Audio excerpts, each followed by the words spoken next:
readers. If you don't have the book yet and you're going to get it, we know that it's been difficult to get a hold of. And the author, Robin DiAngelo, has several talks that you can find online that are really good too, if you can't get a hold of the book. And on her website, there's lots of resources too that are just free and on her website. So before I get started with the book discussion, I thought it would be valuable to just kind of give a little background about how this informal anti-racism book club at KU came about.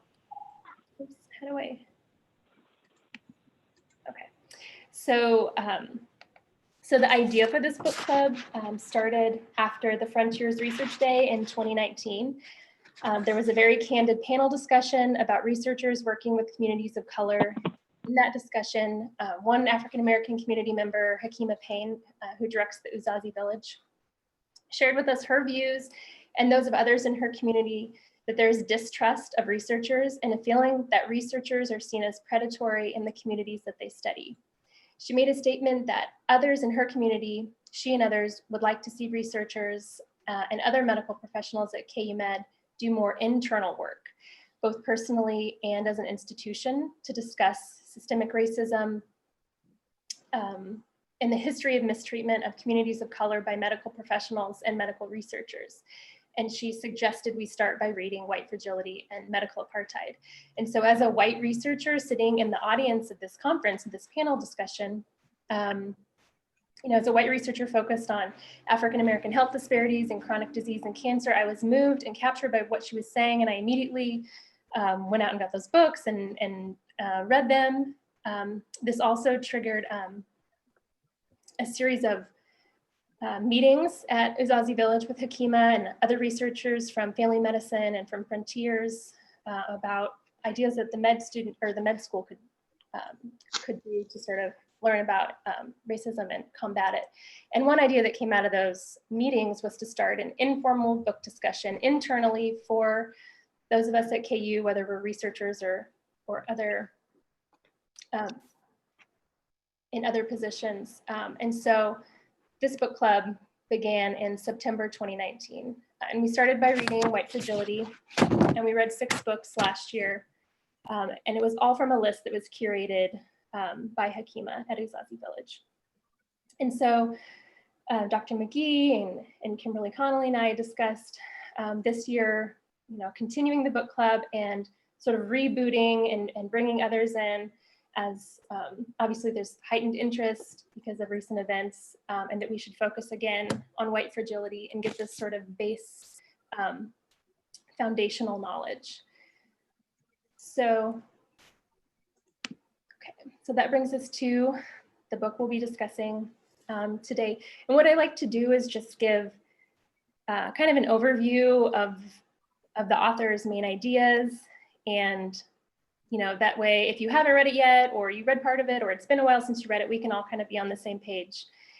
And then, so I'll do that hopefully just about 15 minutes, maybe 10 more minutes. And then we're gonna try breakout sessions, because it's really good for more people to get a chance to speak and practice sort of speaking through this difficult topic. So our plan is to do breakout sessions, and there'll be 6 breakout rooms, and I'll facilitate one, and then Kimberly Connolly, Dr. Yano Procopio, Dr. Jill Peltzer, Gina Johnson, and med student Kate Dixon are going to act as other facilitators. So we'll be randomly divided into groups for about 20-minute discussion. And we have a few questions, but we'd like your thoughts, your questions, what you learned from the book, and kind of what you would like to discuss too. Dr. Procopio and Dr. Sparkman Barnes suggested that, to acknowledge that it can be difficult for people of color to be involved in these conversations, specifically about white fragility, led by white people, where it's centering, white people talking about this subject. And so we will offer a separate Zoom call, and there will be a link in the chat that will be more focused on healing and that will be led by Dr. Sparkman Barnes. So if any of our colleagues of color feel more comfortable going into that group, you can decide at any time, and you can join that once we go into the breakout groups.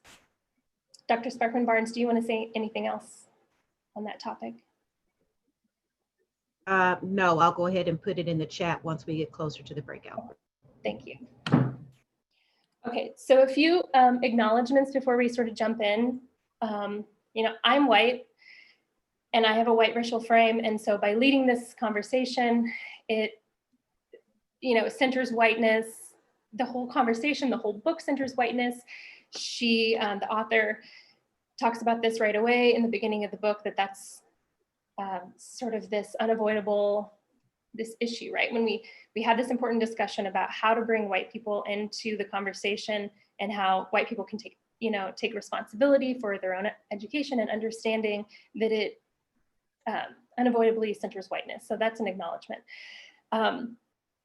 As she says in the book, people of color have spent a lot of time thinking, writing, and speaking about white supremacy and against racism, and more white people need to step up to the conversation. And I want to acknowledge that one of the messages that I've heard loud and clear in the last couple months is that our colleagues of color are exhausted from always being those that are expected to lead these conversations, to do the mental work and the emotional work of leading these conversations. So more white people can take the role, especially on this specific topic. And there's plenty of work out there for us to read books, the writing and words of others. For people of color, this book and this discussion will hopefully validate your lived experiences and offer some helpful insight into the challenges of talking to white people about racism. This discussion, this topic, this sort of first step of internal work is just a starting point. This should be the beginning point, but there's so much more work. You start to dive into the history, and there's much more to do. So this is a necessary but not sufficient part of the journey. And also want to acknowledge the spectrum of learning and experience on this topic. There will be some of us in this, some in this conversation who have lived with this their whole lives, been learning about this their whole lives, others only for a couple of years, and others maybe only for a couple of months. But there's no end point, there's no destination where you get to that you have no more learning to do. And then lastly, just to acknowledge that, discussions of race in our culture, in our community, are taboo and difficult, but especially in the workplace, can be uncomfortable. All right, so DiAngelo states that the goal for white people in this work is to understand, in understanding racism is not to learn how racism impacts people of color, but to recognize how the system of racism shapes our lives, how we uphold that system, and how we might interrupt it. And it's important to start with a definition of racism. What do you mean when you say racism? And she points out early in the book that the dominant definition of racism in our culture is intentional acts of racial discrimination committed by immoral individuals. And you can imagine in your mind the picture that you have of a racist. We've all sort of, it's, you villainize this is what a racist looks like, this is what they say, this is how they act, and that's not me. So, I can remove myself. When in this book and in the movement in general, currently when we're talking about systemic racism, the definition is a complex network of economic, political, social, and cultural structures, actions, and beliefs that systematize and perpetuate an unequal distribution of privileges, resources, and power between white people and people of color. And so the problem with the difference between these two definitions is that the first one, the simplistic definition of racism, makes us think that we're not part of the problem, because racists are immoral people. It's intentional acts of hatred, of cruelty. And so that's not me. I'm fine. And so what happens is that We feel the need to defend our character rather than to explore the inevitable racial prejudices, biases, stereotypes that we've absorbed from living in a culture that is steeped in racism, so that we might change them. Okay, and so the way that that DiAngelo saw people, so her work, so she's a sociologist, but her work before that was as a diversity trainer, she called it. So she spent years and years going into companies and working with mostly white people, she said, to start to talk about racism. And what she saw was so generalizable, so predictable. It was like everyone was reading from a script. And these are the things that she would hear people say. I don't see color. I treat everyone with respect. People just need to be taught respect, and that begins in the home. I don't care if you're pink, purple, or polka dotted.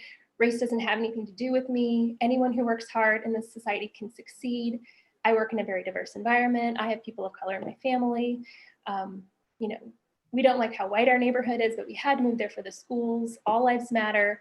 I went to a diverse school or lived in a diverse neighborhood. And so these are the evidence that white people put forward to distance themselves from racism and to defend their character. And what in actuality, these statements all take race off the table, close further exploration, and preserve the status quo.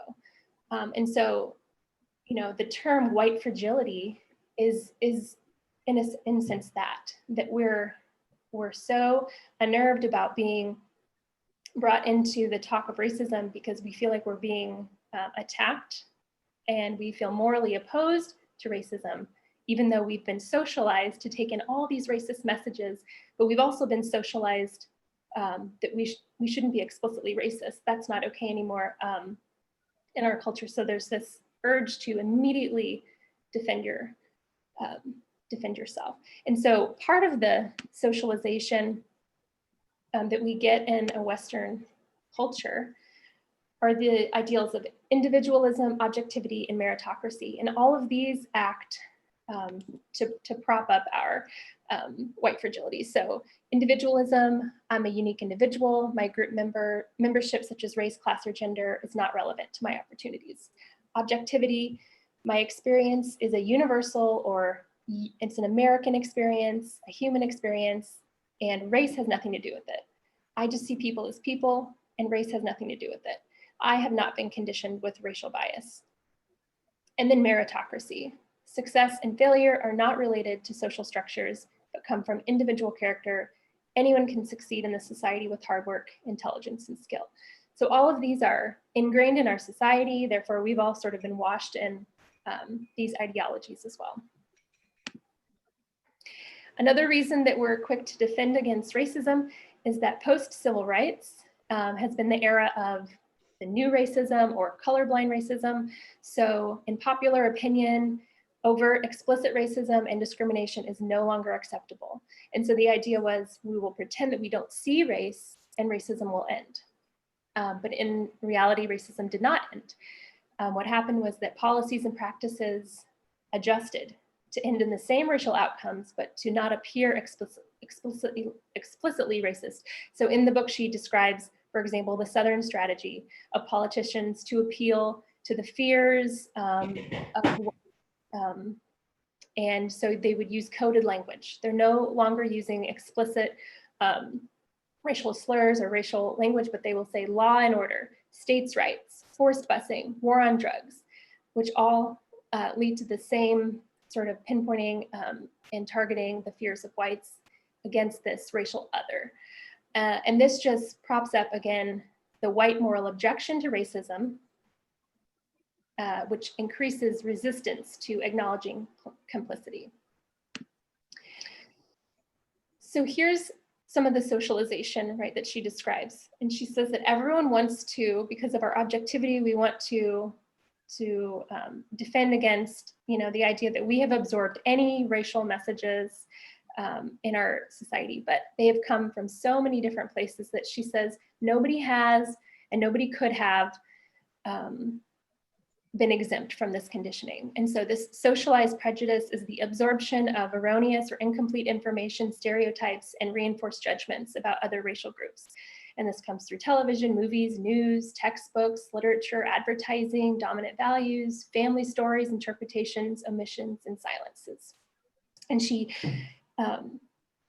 quotes some of the research around this that, as early as preschool in our culture, white supremacy is, you can detect this in children as young as preschool, that they prefer white skin, that they have this white superiority. And studies show that in general, white people find people of color and specifically Black people dangerous. And so these are the messages, white values, white achievement, white success have all been showcased. And for other racial groups, we have incomplete or erroneous messages. And so when one racial group is dominant in society, as whites are in America, and it has been for a very long time over our history, what you have is a type of racial supremacy, racial hierarchy. And so that brings us to white supremacy, which, here's another definition. When she says white supremacy in this book, she's not talking about the Klan. She's not talking about the alt-right marching in Charlottesville. She's not talking about, these neo-Nazis. And that's the term that makes, me feel scared to even put this on a PowerPoint slide and talk about, this idea of white supremacy. White Americans want to distance themselves because none of us want to associate with this term white supremacy because we see it as those individuals. But in reality, when she uses the term and other sociologists and anti-racism scholars, it's the all-encompassing centrality and assumed superiority of people defined and perceived as white, and the system of structural power privileges based on this assumption. And so to illustrate that point, she shows this breakdown, the racial breakdown of people who control our institutions, and this was in 2016 and 2017. Some of this isn't completely accurate, but for the most part, it still is. I looked at, we know that, for example, Congress has shifted a little bit, but just a rundown, the 10 richest Americans, 100% white, US Congress, 90% white, governors, 96% white, military advisors, 100% white, president and vice president, 100% white, the people who decide what TV shows you see, 93% white, books that are published, 90% white, which news is covered, 85% white, which music is produced. So there's this dominance, and she says in the book, it doesn't have anything to do with intentions at this point. It's just that if so many people of one racial group are in this position to reproduce their own self-image, uphold their own values, reinforce the same judgments, that this is what it results in. And it's kind of like the water that we all swim in. And it's like the joke with the fish, how's the water? And then the other fish says, what water? Like, you don't even see it. It's just so prominent. Okay, so that's about the end of what I wanted to cover for the topics. And in DiAngelo's reader guide that she has on her website, actually, anyone can get and look at, she has a couple of ideas that she would like all of us to keep in mind as we start to discuss and practice talking about this, which can be difficult. That there is a difference between agreement and understanding. So I don't agree may actually mean I don't understand. A strong opinion is not the same as informed knowledge. We don't have to be aware of racism for it to exist. Fear of making a mistake and not being able to manage impressions often prevents white people from authentic engagement in the discussion about racism. So if you're a white person in this discussion, you're urged to choose courage over safety. And then putting our effort into protecting rather than expanding our current worldview prevents our intellectual and emotional growth. So here are a few questions that we can go over. We're going to break out into our groups now here in just a minute. But please, if you have other questions that have come up, pose them to your group. Or if you want to bring up any ideas that you read in the book that you want to discuss, please feel free to do that. And if you're a person of color and you feel more comfortable going and joining a group that's going to be talking more about healing, only for people of color, then Dr. Sparkman Barnes has put a Zoom link in the chat, I believe. So you can feel free to go and join that call if you would like to. So now we have our 6 facilitators. Alexa can break us out into groups and we'll have about a 20-minute discussion.